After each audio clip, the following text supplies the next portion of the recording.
Santo, nawa'y sumaiyong lahat.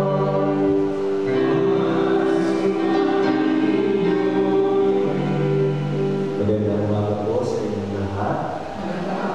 Pati-bati po ang tabi niyo, magandang umaga.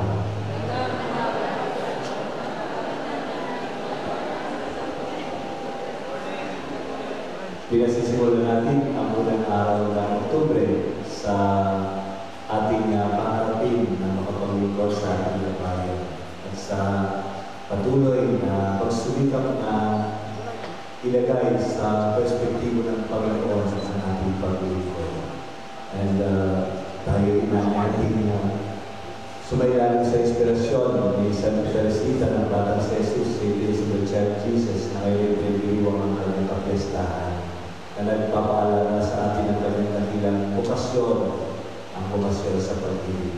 At palagi ang paglayo ng Panginoon sa ating naman, ating ginagawa, mga desisyon sa ating buhay, laging nakalakas sa pagmamahal. At ang Panalay Eucharistia ay ganda ng pagmamahal ng Panginoon sa atin sa kanyang pagbibigay at paglalaan ng buong sarili. Kaya sa pagdiriwang na ito, buong puso natin inilalapit sa Kanya ang lahat ng ating mga intensyon at din ipinatas natin sa Kanya lahat ng ating mga nagitabulangan sa mga nagibas na panahon. At ito ay iinalin sa Kanya ng awa at kalagalan. Sama-sama natin dahil inaamin ko sa mga pangyayari ng Diyos at sa inyo mga kapatid na lubha ako na sa gawa at sa aking pagtutulad. Kaya sinasako ko sa mahal na Birhen Maria sa lahat ng mga anghel at mga banal at sa inyo mga kapatid na ako'y panalangin sa Panginoong ating Diyos. Tawad tayo mga pangyayari ng Diyos, patawarin tayo sa ating mga kasalanan at panatubayan tayo sa buhay na walang hanggan.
Sa araw ng Sampu-sampung kaibigan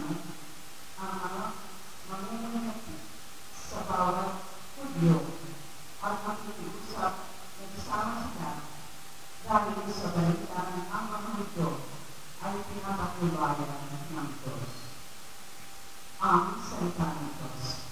Salamat po. Ang ating Panginoong Diyos ay kapili natin lubos. Sa bundok ng Siyon, tinayo ng Diyos ang banal na lungsod. Ang lungsod na ito ay hindi pinamahal sa anumang bayan ng angkan na po. Kaya pinagpilin ang ulat sa iyong mga bagay o lungsod ng Diyos. Ang ating Panginoong Diyos ay kapili natin lubos. Pag itinala o iyong mga bansang sa iyong sasama, aking ibibilang ang bansa ito at ang Babylonia. Ibibilang ko rin iyong Filistia, Tiro at Ethiopia. Ang pagpolisasyon iyong sasapihin, ang lahat ng bansa ay masasakupan. Siya'y palalakasin at pagkakatanin ng kataas-taasan. Ang ating Panginoong Diyos ay kapilin natin lubos. Ang ating Panginoon, ang poon ay gagawa ng isang talaan ng lahat ng tao doon mamamayan. Ang lahat ng ito ay magsisiawit at tawang sasayaw. Ang ating Panginoong Diyos ay kapilin natin lubos. Magsitayo po ang lahat ng Panginoon sa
Ronald, Sir Jess, Ned Kuya Nestor Rosado, Kuya Tatay Nato, Tatay Monchi, sa kanilang po mga pamilya, kaibigan, supporters.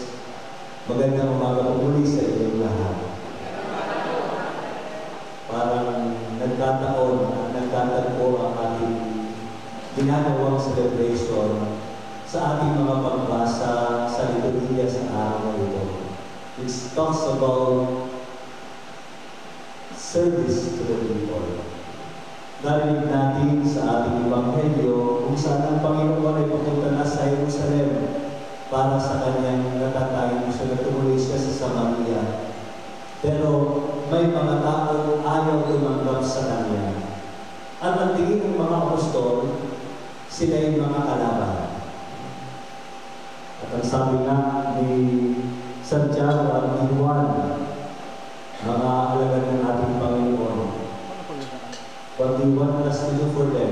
Gusto nyo, paulanan ng magkamatay na. You will go to the same process, no?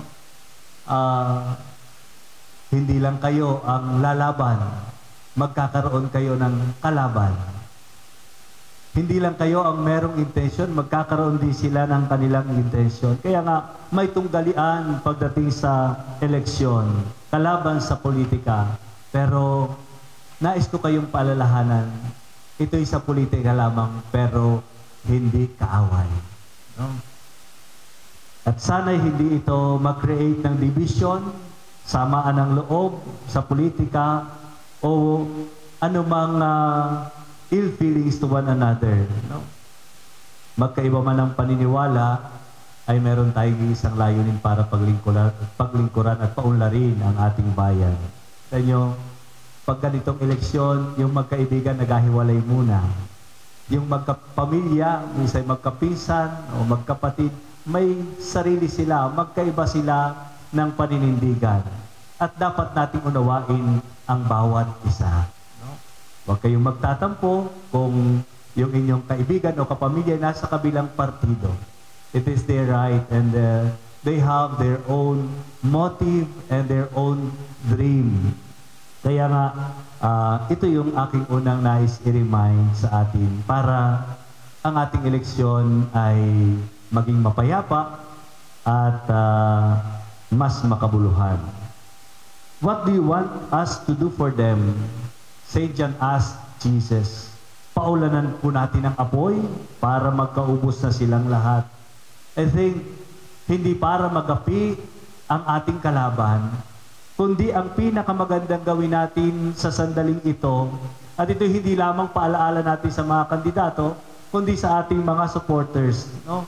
Jesus has his own supporters, the disciples, at nandun ang mga taga-Samaria na hindi tumatanggap sa kanila, sapagkat meron silang ibang paniniwala, ibang paninindigan.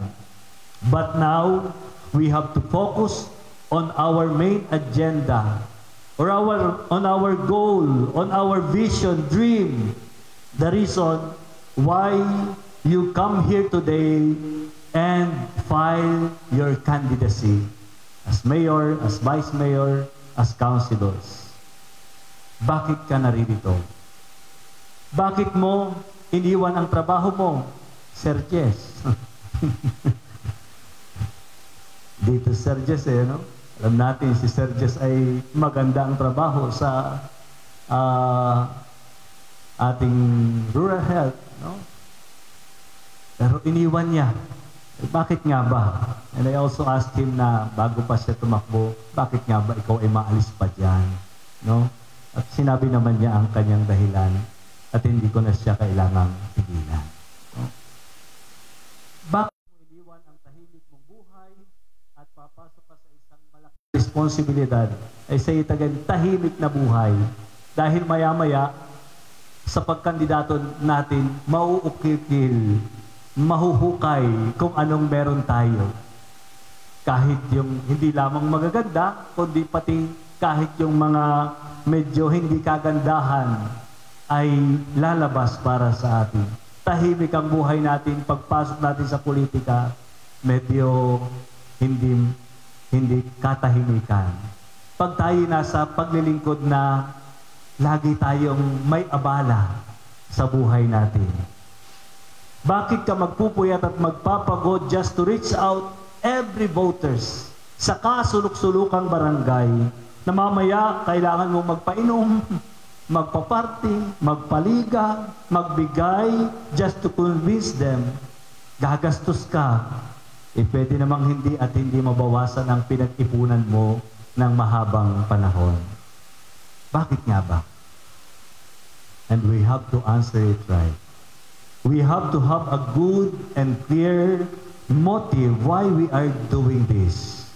Why do we have to sacrifice things and other priorities or even our families just to take the seat for this coming election?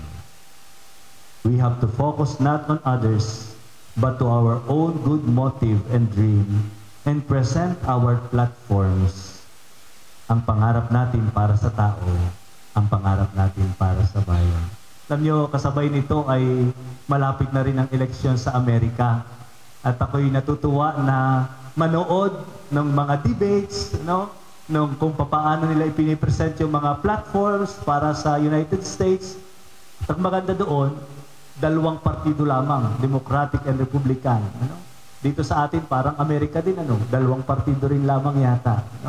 At siyempre, ang mga tao, lagi nilang titingnan ano yung ating pangarap, ano yung ating hangarin, ano yung ating motive. And all of these things are in the right direction if our dream is motivated by love. Nasa tamang direksyon ang lahat ng ito kung laging ginagawa natin ito dahil sa pag-ibig. Jesus knows why He came here in this world, to love and to save. Kaya nga ang sabi ng Panginoon sa kanyang mga apostol nang sabihin nila, gusto po ba niyo paulan na namin sila ng apoy? Ang sagot ng Panginoon, anong espiritu ang nasa inyo? Ako'y naparito, hindi para ipahamak ang tao, kundi upang iligtas sila. Very clear. It is motivated by love and for the good of the people. And this is the same message of our saint for today, Saint Teresa of the Child Jesus. Ang kanyang kilala siya doon sa kanyang laging sinasambit na my vocation is love. Ang pagtawag sa akin ay pagtawag para umibig, para magmahal. Sapagkat sabi nga niya, our Lord does not look so much at the greatness of our actions or even at their difficulty as at the love with which we do them. Hindi nakasalalay ang ating gawain sa malaking gawain o kung gaano kahirap ito gawin. Ang tinitingnan ng Panginoon ay kung gaano ang pag-ibig na inilagay mo sa lahat ng iyong ginagawa sa buhay mo. And may this spirit of love, this vocation of love,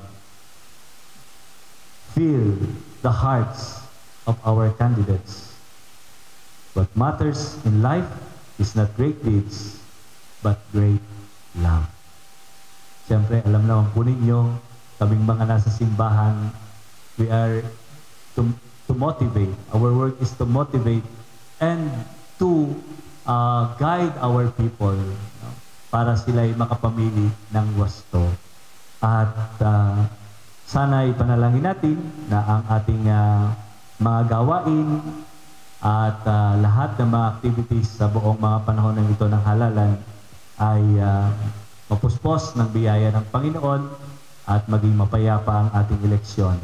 At anuman ang kalabasan ng eleksyon, kung ang ating tunay na hangarin at motibasyon ay dahil sa ating pag-ibig sa mga tao, laging kapag ginawa natin ang bagay na ito sang-ayon sa kalooban ng Panginoon, maunawaan din natin kung ano man ang resulta ng eleksyon at maging malawak ang ating pangunawa sa patuloy na pagsusumikap na magbigay at maglaan ng sarili, manalo man tayo o matalo, para sa kabutihan ng ating sambayanan. Amen.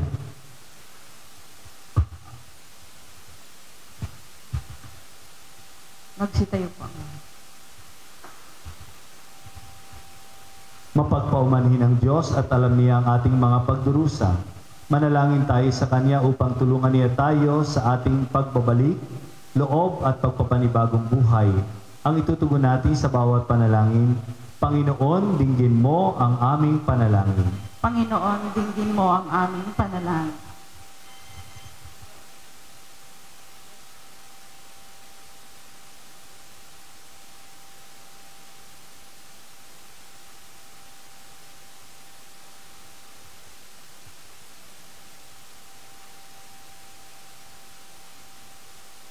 Ang Kristiyanong sumasampalataya, naway pakinggan ang panawagan ng Diyos sa pananalig at pagsisisi. Manalangin tayo sa Panginoon. Tayo naway bigyan ng Diyos ng katapangan upang italaga natin ang ating sarili na maging malaya kay Kristo, ang mga nakapiit sa kanilang makasarili. Manalangin tayo sa Panginoon. Ang mga may pusong hungkag at nanlalamig, naway matagpuan ang kaligayahan sa pamamagitan ng pag-ibig sa Diyos at sa kapwa. Manalangin tayo sa Panginoon. Ang mga may sakit sa isip at katawan, naway magkaroon ng ganap na kagalingan. Manalangin tayo sa Panginoon. Ang mga tapat na yumao, naway masiyahan sa liwanag ng bukang liwayway ng buhay na walang hanggan. Manalangin tayo sa Panginoon.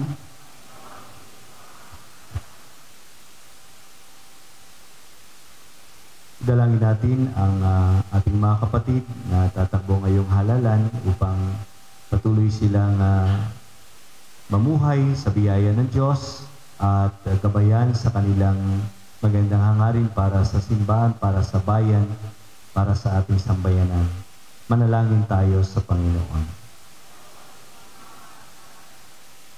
Para sa isang mapayapa at tapat na halalan ay yung darating na 2025 election,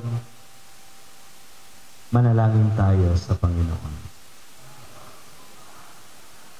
Panginoon, mahabagin at mapagmahal, pakinggan mo ang aming hinaing ng mundong itong nakakulong sa pagdurusa at kasalanan. Sa pamamagitan ng iyong anak na puspos ng kagandahang loob, hinihingi namin sa iyo ang biyaya upang makasunod kami sa Kanya palagi.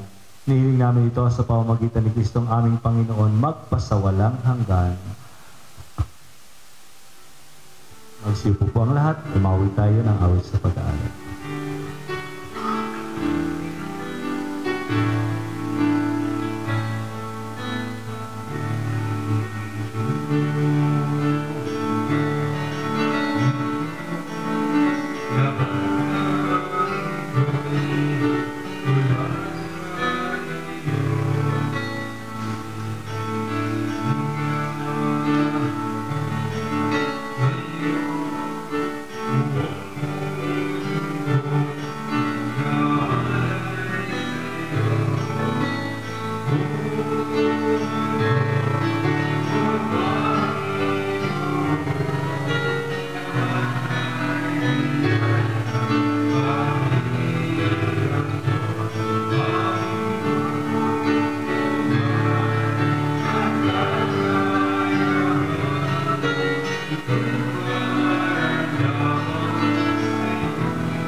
kalwalhatian. Magsitayo po ang lahat. Manalangin kayo mga kapatid upang itong ating paghahain ay kalugdan ng Diyos amang makapangyarihan. Tanggapin nawa ng Panginoon itong paghahain sa iyong mga kamay, sa kapurihan niya at karangalan sa ating kapakinabangan at sa buong sambayanan niyang banal.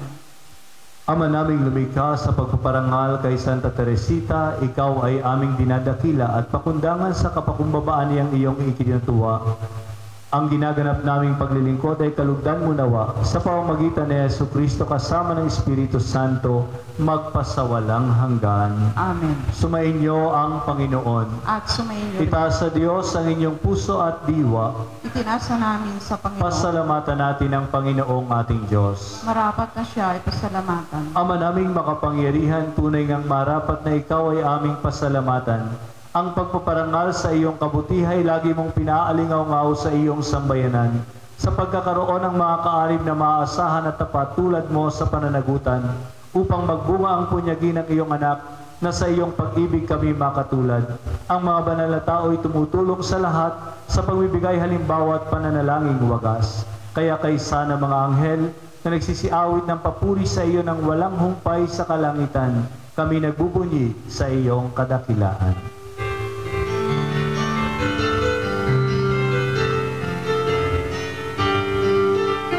Santo, Santo, Santo, Diyos makapangyarihan, puspos ng lalhati ang langit at lupa. Osana, Osana, sa kaitaasan, pinagpala ang narito sa ngalan ng Panginoon. Osana, Osana, sa kaitaasan, Osana, Osana, sa kaitaasan.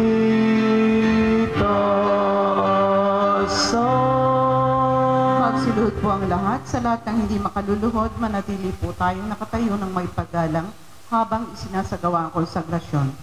Ama naming banal, ikaw ang bukal ng tanang kabanalan. Kaya't sa pamamagitan ng iyong Espiritu, gawin mong banal ang mga kaloob na ito, upang para sa amin maging katawan at dugo ng aming Panginoong Jesucristo. Bago niya pinagtiis ang kusang loob na maging handog, hinawakan niya ang tinapay, pinasalamatan kaniya, pinagati-hati niya iyon, iniabot sa kanyang mga alagad at sinabi, "Tanggapin ninyong lahat ito at kanin. Ito ang aking katawan na ihahandog para sa inyo."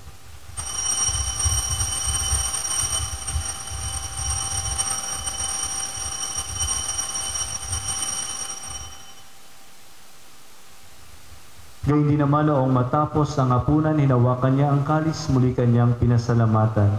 Iniabot niya ang kalis sa kanyang mga alagad at sinabi, "Tanggapin ninyong lahat ito at inumin, ito ang kalis ng aking dugo, ng bago at walang hanggang tipan.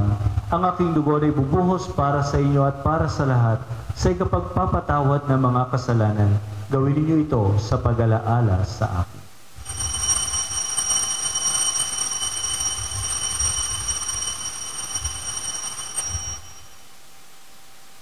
Ipagbunyi natin ang misteryo ng pananampalataya. Si Kristo ay gunitain, sarili ay ihain, bilang pagkain inumin, pinagsasaluhan natin, hanggang sa siya'y dumating, hanggang sa siya'y dumating. Ama, ginagawa namin ngayon ang pag-alaala sa pagkamatay at muling pagkabuhay ng iyong anak.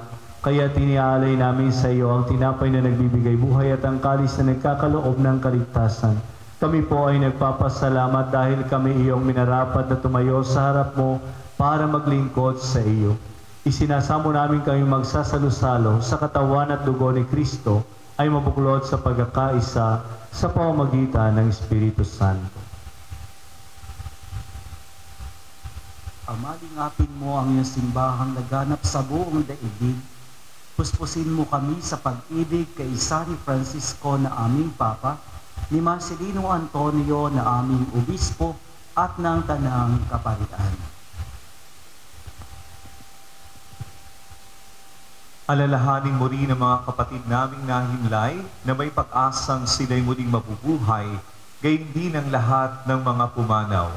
Kaawaan mo sila at patuloyin sa iyong kaliwanagan. Kaawaan mo at pagindapatin kaming lahat na makasalo sa iyong buhay na walang wakas. Kaysa ng mahal na Birheng Maria, Ina ng Diyos, at San Jose na kanyang banal na esposo, kaysa ng mga apostol at ng lahat ng mga banal na nabuhay dito sa daigdig ng kalugod-lugod sa iyo, may pagdiwang nawa namin ng pagpupuri sa ikararangal mo sa pamamagitan ng iyong anak na aming Panginoong Heso Kristo.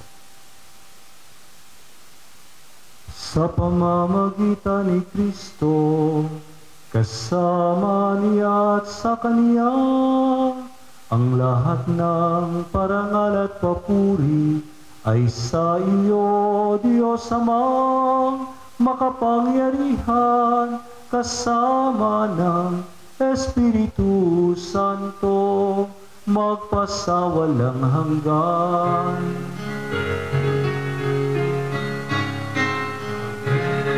Amen, amen, amen, hallelujah. Puri ng Diyos, amen, hallelujah. Amen, amen, amen, amen, hallelujah. Magsitayo po ang lahat. Buong pag-ibig at kaabang loob tayong tumawag sa ating Amang mapagmahal sa panalangin itinuro ni Jesus.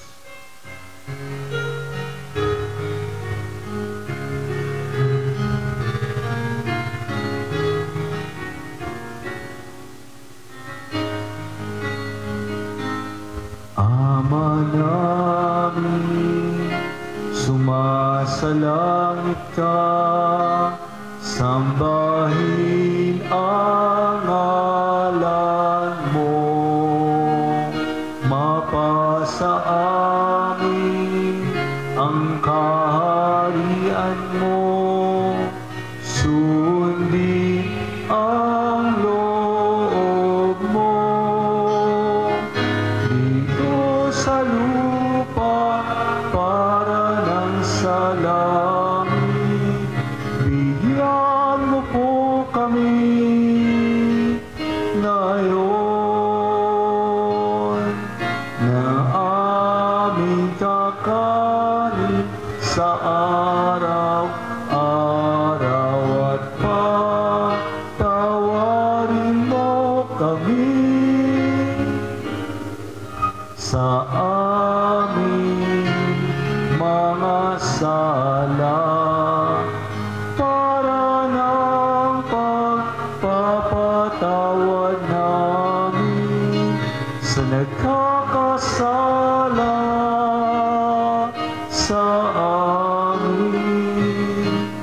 At huwag mo kami ipahintulot sa tukso, at iadya mo kami sa lahat ng masama. Hinihiling namin kami adiya sa lahat ng masama pagkalooban ng kapayapaan araw-araw, iligtas sa kasalanan at ilayo sa lahat ng kapahamakan, samantalang aming pinananabikan ang dakilang araw ng pagpapahayag ng tagapagligtas naming si Yesu Kristo. Iyo ang kaharian, kapangyarihan at kapurihan, ngayon at magpakailanman, ngayon at magpakailanman. Panginoong Jesucristo, sinabi mo sa iyong mga apostol, kapayapaan ang iniiwan ko sa inyo, ang aking kapayapaan ang ibinibigay ko sa inyo. Tungayan mo ang aming pananampalataya at huwag ang aming mga pagkakasala. Pagkalooban mo kami ng kapayapaan at pagkakaisa ayon sa iyong kalooban, kasama ng Espiritu Santo, magpasawalang hanggan. Amen. Ang kapayapaan ng Panginoon naway laging sumainyo. At sumayo rin. Maghangad po kayo ng kapayapaan sa isa't isa.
Magsilud po ang lahat at ihanda ang sarili sa pakikinabang.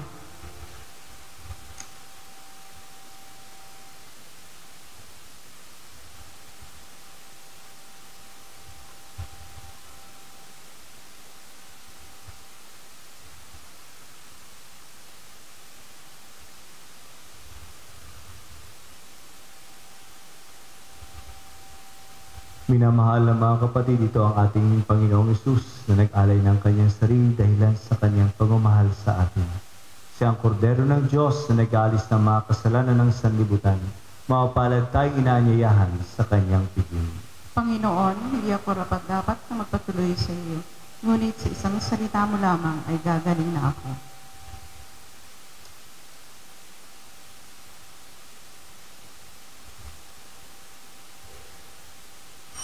Makaupo na po tayo at umawit sa pakikinabang.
Magsitayo po ang lahat para sa panalangin pagpapakinabang. Manalangin tayo. Ama naming mapagmahal, ang pinagsaluhan naming banal na pakikinabang ay magpaalab nawa sa aming pag-ibig na masiding magugnay kay Santa Teresita sa iyo at nagbubunsod sa kaniya upang idalangin kaawaan mo ang lahat ng tao sa pamamagitan ni Jesucristo kasama ng Espiritu Santo magpa sa walang hanggan.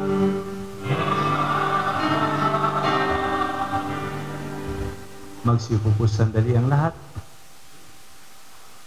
Una po ay ang ating pasalamat sa ating mga kapatid na pari, Father Pitz Peria and Father Christian Francis Herencia sa pagsama sa atin sa banal na pagdiriwang. Palakpakan po natin sila. Salamat po.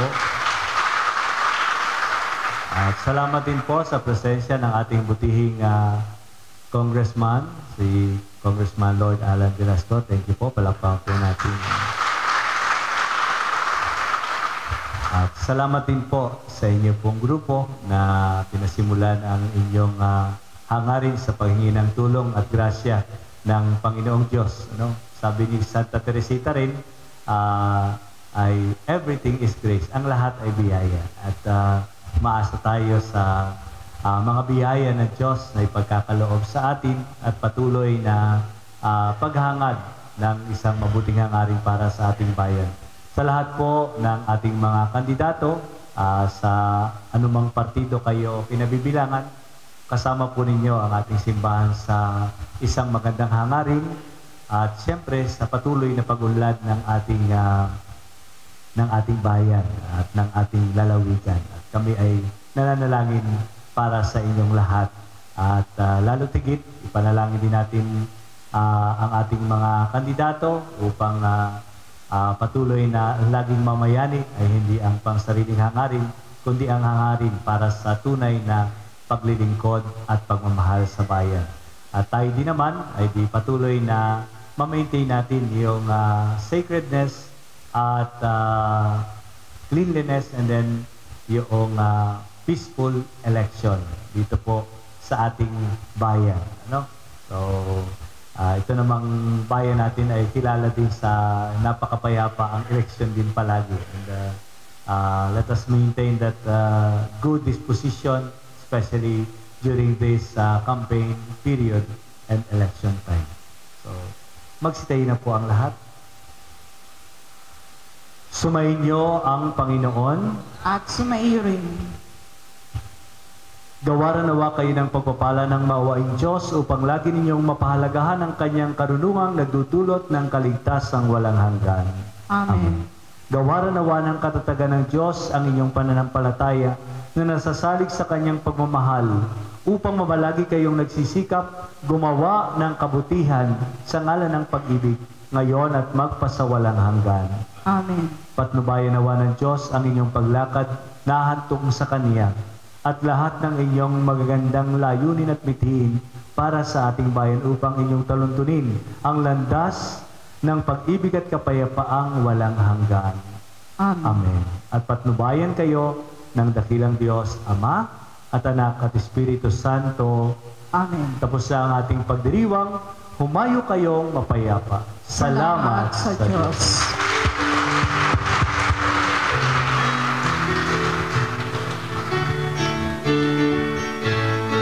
Awit kayo sa Panginoon.